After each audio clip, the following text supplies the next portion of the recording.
अस्सलामु अलैकुम प्यारे दोस्तों, अल्लाह ताला ने इंसानों को नेक रास्ता दिखाने के लिए वक्त वक्त पर 1,24,000 या 2,24,000 तकरीबन अम्बिया इकराम भेजें ताकि वो इन तक अल्लाह का हुक्म पहुंचा सके। मगर कुछ कौमें ऐसी भी गुजरी हैं जिन्होंने अपने नबी की सिखाई बातों का मजाक उड़ाया, जिसमें पहले नंबर पर यहूदी है जो इस वक्त इजराइल में रहते हैं। आज दुनिया के नक्शे में इजराइल एक ऐसा देश है जो इंसानियत के दुश्मन है। यहाँ बसने वाले यहूदी दुनिया के अमन सुकून को तबाह करने पर तुले हुए हैं, लेकिन अगर इनके खुद की ज़िंदगी और रस्मों रिवाज को देखा जाए तो हमारे लिए इनको इंसान कहना भी मुश्किल हो जाएगा। आज की इस वीडियो में हम इजराइल और यहूदियों से जुड़ी कुछ ऐसी शर्मनाक हकीकत आपको बताएंगे कि जिनको सुनकर के यकीनन आप इनसे नफरत करेंगे, और इसके साथ साथ हम आपको ये भी बताएंगे कि यहूदी औरतों को किस तरह से जुल्म ज़्यादती का निशाना बनाया जाता है।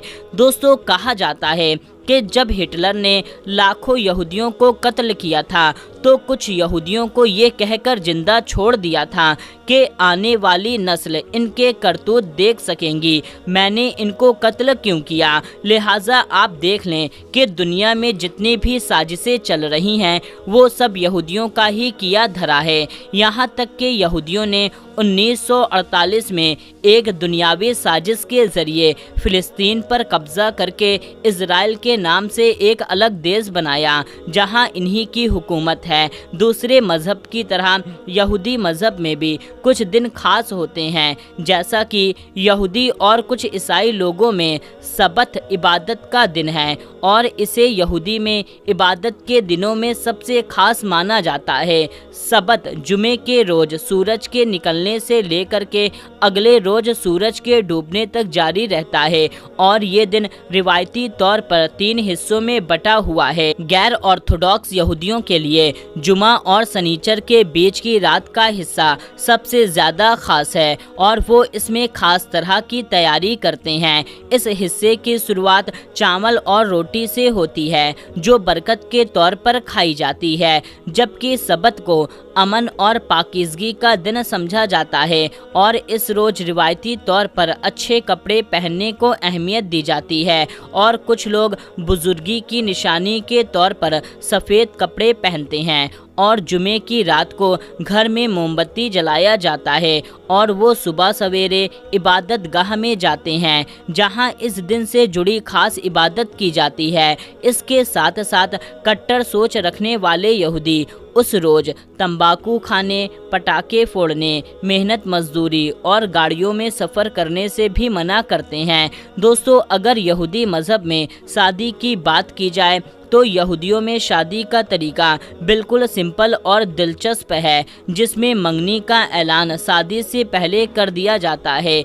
इनके नज़दीक शादी के दिन रोज़ा रखने को अच्छा समझा जाता है, जबकि शादी के रस्म में सोमवार के दिन लोगों में मजमे में अदा की जाती है, जिसमें कम से कम 10 बालिग लोगों का मौजूद होना ज़रूरी समझा जाता है, जिसके लिए एक रेशमी कपड़े का सामियाना लगाया जाता है जिसमें दुल्हा दुल्हन एक साथ आते हैं। जिसके बाद यहूदी रब्बी यानी यहूदी आलिम एक गिलास में शराब लेता है और दुल्हा दुल्हन के हक में दुआ करता है और उस गिलास को दुल्हा दुल्हन को दे देता है। ये लोग शराब चखते हैं और कभी कभी दुल्हा दुल्हन ये शराब पी जाते हैं और अगर दुल्हा और दुल्हन की झूठी शराब बच जाए तो यहूदी तरीके के मुताबिक ये झूठी शराब उनको पिलाई जाती है, जो या तो शादी करने से डरते हैं या वो नामर्दी की वजह से शादी से दूर भागते हैं। इनके तरीके के मुताबिक अगर दुल्हा और दुल्हन की झूठी शराब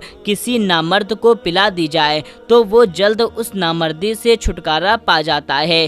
फिर दुल्हा दुल्हन की उंगली में अंगूठी पहनाते हुए इब्रानी ज़बान में कहता है, ये देखो तुम उस उंगली के जरिए सैयदना मूसा अलैहिस्सलाम और इज़राइल की रस्मों के मुताबिक मेरे साथ जुड़ चुकी है।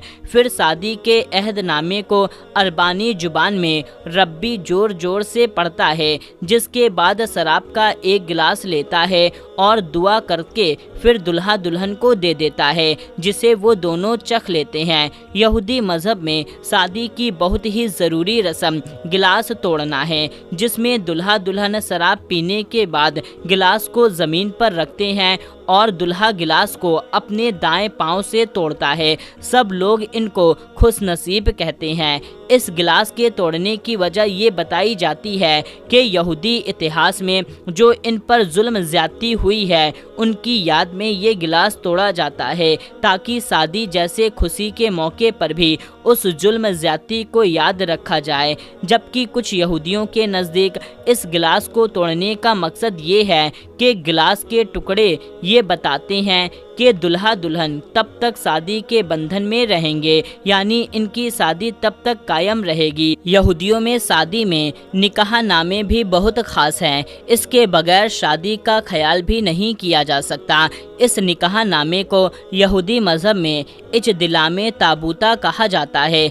इस निकाह नामे में दुल्हा ये वादा करता है कि वो अपनी बीवी को मेहर देगा जो तलाक या इसके मरने की सूरत में इसके काम आएगा, और वो ये भी वादा करता है वो अपनी बीवी की तमाम ज़रूरतों को पूरा करेगा, इसकी जिस्मानी ख्वाहिशात को भी पूरा करेगा। ये निकाह नामा वहाँ मौजूद लोगों के सामने ज़ोर ज़ोर से पढ़ा जाता है, ताकि लोग इस निकाह नामे को सुन सकें और इस पर गवाह बन सकें। यहूदी इसे बहुत कीमती और मुबारक मानते हैं, इसलिए इसे बहुत खूबसूरत अंदाज में फ्रेम करवा के घर में लगा दिया जाता है। बाकी मजहब इस्लाम की तरह यहूदी मजहब में भी औरतों को देन महर दिया जाता है, लेकिन यहूदी कानून में महर को औरत की ज़िंदगी गुजारने का ज़रिया नहीं समझा जाता, इसलिए इसे इतनी अहमियत नहीं दी जाती। इसी वजह से यहूदी कानून में इसका जिक्र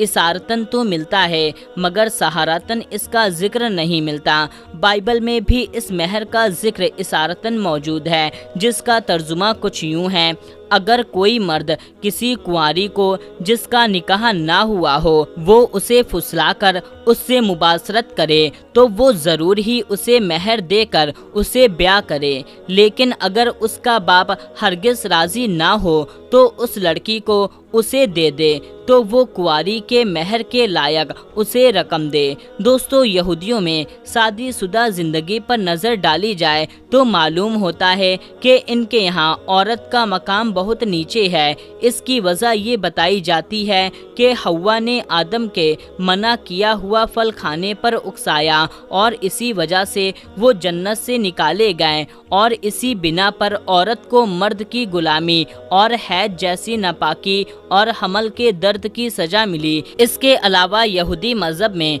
औरत की शादी शौहर की खिदमत और औलाद पैदा करने के लिए है, और अगर किसी के यहाँ कई साल तक औलाद ना हो तो वो बिल झिझक दूसरी शादी कर सकता है, और इस काम के लिए इसे अपनी बीवी से कुछ कहने सुनने की ज़रूरत नहीं है। इसी तरह निकाह के कानून की तरह तलाक का भी कानून है, यहाँ तक कि यहूदी मर्द जब चाहे छोटी सी गलती पर तलाक दे दे, और इनके मुताबिक इनको ये हक इनके मज़हब ने दिया है। यहूदी शरीयत में जब एक औरत की शादी हो गई तो फिर वो दोबारा शादी नहीं कर सकती। अगर किसी यहूदी औरत को उसके शौहर ने तलाक दे दी है तो वो फिर भी दोबारा शादी नहीं कर सकती, और ना ही किसी मर्द को उससे शादी करने की इजाज़त है। अगर किसी औरत का शौहर मर जाए तो उसके लिए यहूदी कानून में ये हुक्म रिवाज था कि वो अपने शौहर के भाई से शादी करे, और शादी होने वाला पहला बच्चा भी उसका नहीं बल्कि उसके मरहूम भाई का ही गिना जाता है।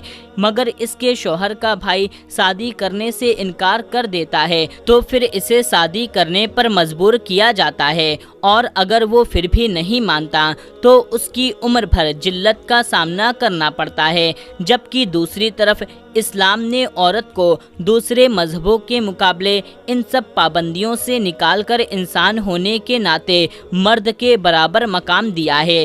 اسلام کے علاوہ باقی تمام مذہبوں نے، خاص کر پشچمی دیش جو آج عورت کی آزادی اور برابری کا درس دینے کی بات کرتے ہیں، لیکن ان کے معاشرے میں ہمیشہ عورت کے حق کو دبایا اور عورت کو اپنی جائیداد کی طرح سمجھا جاتا ہے۔ میرے پیارے دوستو، یہودیوں میں ایک اور دلچسپ رسم کیا جاتا ہے۔ اس رسم میں شامیانے میں جانے سے پہلے دلہا باراتیوں کے ساتھ مل کر کے خوشی کے گیت گاتا ہے، اور دلہن جب شامیانے آنے جاتی ہے تو اس کا چہرہ نقاب سے ڈھکا ہوتا ہے۔ اس شامیانے کا مقصد کچھ لوگوں نے یہ بتایا کہ اس سے دلہا اور دلہن پر سایہ کیا جاتا ہے، اور کچھ لوگوں کے حساب سے اس کا مقصد یہ ہے کہ وہاں موجود گواہ بننے والے لوگ اچھی طرح سے میاں بیوی کو دیکھ لیں۔ یہودی شادی میں نکاح نامہ بھی بہت امپورٹنٹ ہے، اس کے بغیر شادی کے بارے میں سوچا بھی نہیں جا سکتا۔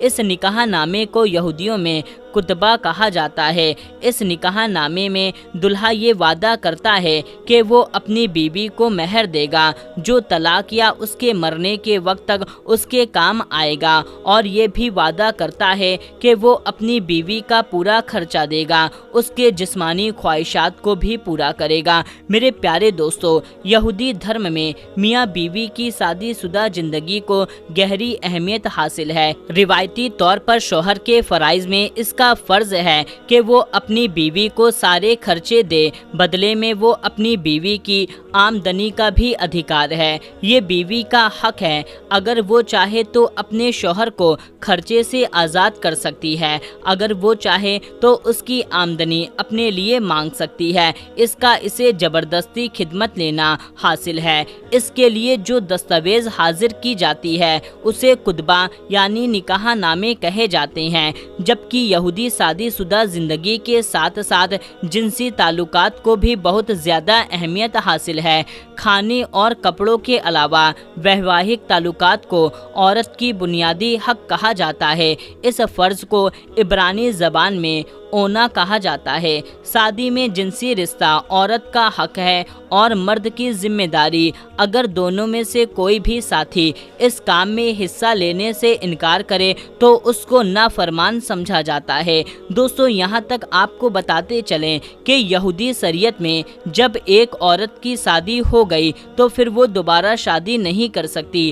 ہاں، اگر کسی یہودی عورت کو اس کے شوہر نے طلاق دے دی ہے تو پھر وہ دوبارہ شادی نہیں کر سکتی، اور نہ ہی وہ کسی مرد کو اس سے شادی کرنے کی اجازت ہوتی ہے۔ ان کی مقدس کتاب میں ہے کہ کسی بدچلن یا ناپاک عورت سے بیاہ نہ کرے، اور نہ اس عورت سے بیاہ کرے جسے اس کے شوہر نے طلاق دی ہو۔ اسی طرح کئی اور جگہ پر یہودی مرد کو یہ حکم دیا جاتا ہے کہ وہ کسی آزاد عورت سے بیاہ نہ کرے بلکہ کسی بھی کنواری لڑکی سے بیاہ کرے۔ تو میرے پیارے دوستو، یہ کچھ حیران کرنے والی بات یہودی مذہب میں ہونے والی شادی کے حوالے سے تھی۔ ہم امید کرتے ہیں آپ کو یہ ویڈیو پسند آئی ہوگی، تو آپ اس ویڈیو کو زیادہ سے زیادہ لوگوں تک شیئر کریں۔ ملتے ہیں تب تک کے لیے، اللہ حافظ۔